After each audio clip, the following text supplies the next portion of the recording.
జనగామ జిల్లాలో అకాల వర్షాల నేపథ్యంలో ధాన్యం కొనుగోలు రవాణా ప్రక్రియ వేగవంతం చేయాలని జిల్లా కలెక్టర్ సందీప్ కుమార్ ఝా అధికారులను ఆదేశించారు.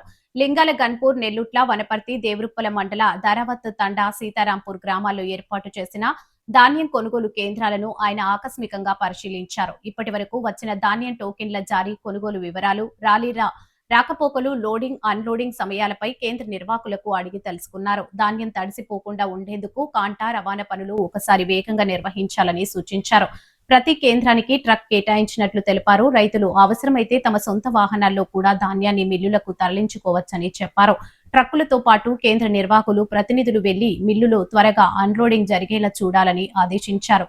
కేంద్రాలు లేదా మిల్లుల వద్ద సమస్యలు తలెత్తితే వెంటనే రాతపూర్వకంగా తెలియజేయాలని రైతులకు సూచించారు.